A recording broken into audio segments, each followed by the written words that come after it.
என்னப்பா பண்ணுற? அதான் உடம்பு முடியலன்னு சொல்லிட்டேன்ல. ஆமாப்பா, ஒரே குளிர் ஜுரம் வரா மாதிரி இருக்குது. அப்படியே அப்புறம் என்ன பண்ணுறது? குது குது குது குது குதுன்னு இருக்குது உடம்பு. என்ன பண்ண போகிறீங்க? எங்கள் அக்கா தங்கச்சி கூட யாரும் வரலையே, அப்புறம் எங்கேருந்து இந்த குது குது வந்துச்சு? அது எனக்கே வந்துச்சு, என்னன்னு தெரில. குது குது குதுன்னு தான் இருக்குது. ஆமாம். என்ன பண்ண போகிறீங்க?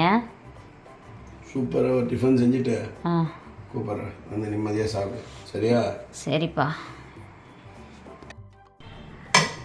உடம்பு நமக்கு எப்பயும் ஒரே மாதிரி இருக்கிறது இல்லை. உண்மையாகவே மண்டெல்லாம் வலிக்குது, என்னன்னு தெரியல. இதில் இவ்வளோ பாத்திரம் வேறு குஞ்சு கிடக்குது. இப்போ அதையும் தேய்க்கணும். என்ன பண்ணுறதுன்னு தெரில. அப்பா டிஃபன் செய்கிறேன்னு சொல்லிட்டாரு. நம்ம அந்த பாத்திரத்தை தேய்ச்சி முடிச்சிடலாம் கடகடன்னு. சரிங்களா?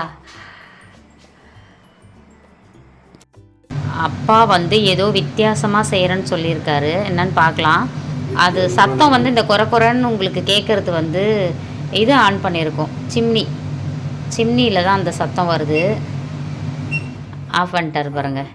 இப்போ இந்த சத்தம் தான் உங்களுக்கு கேட்டிருக்கும். இப்போ தாளிக்கு போகிறாரு. அப்பா என்னவோ பண்ண போகிறாரு. நெய்யெல்லாம் ஊற்றி வச்சுருக்காரு கடாயில். என்ன பண்ணுறாருன்னு பார்க்கலாம்.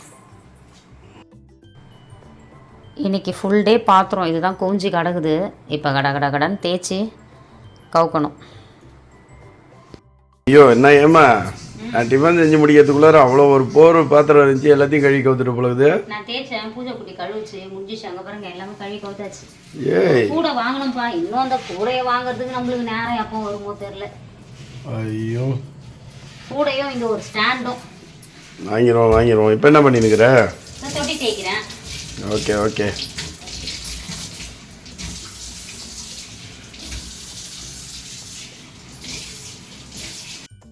ஏமா, செஞ்சிட்டீங்க போல இருக்கு. டிஃபன் செஞ்சுட்டேன். என்ன செஞ்சிருக்கேன்னு பாரு. ஏன்னா என்ன நீ போ அங்கே போ அப்படின்னு நீங்கள் இருங்க. வாவ், என்னப்பா இது? ரவா இட்லி, இன்ஸ்டன்ட் ரவா இட்லி. எப்படி இது பாரு. சூப்பராக நல்லா சாஃப்டாக இருக்கே. சாப்பிட்டா எங்கேருந்து இருக்கும்? அதாவது மெத்துன்னு இருக்கே அப்படின்னு சொன்னேன். ஓகே. ரவை இட்லின்றது தெரியுது நல்லா. ஓகே. இட்லி தொட்டுக்க பாரு. தேங்காய் சட்னி. நம்ம வீட்டில் நைட் டின்னர் ஸ்பெஷல் இதுதான். உங்கள் வீட்டில் என்ன ஸ்பெஷல்னு மறக்காம கமெண்ட் பண்ணுங்க. இன்னைக்கு டிஃபன் செஞ்சது அப்பா தான். சரியா? இன்னைக்கு சாப்பிட்டு பார்த்துட்டு எப்படி இருக்குன்னு ஃபீட்பேக் கொடுங்க. இப்போ முதல்ல பூஜைக்கு வச்சு கொடுத்துடலாமா? வச்சு கொடுங்க.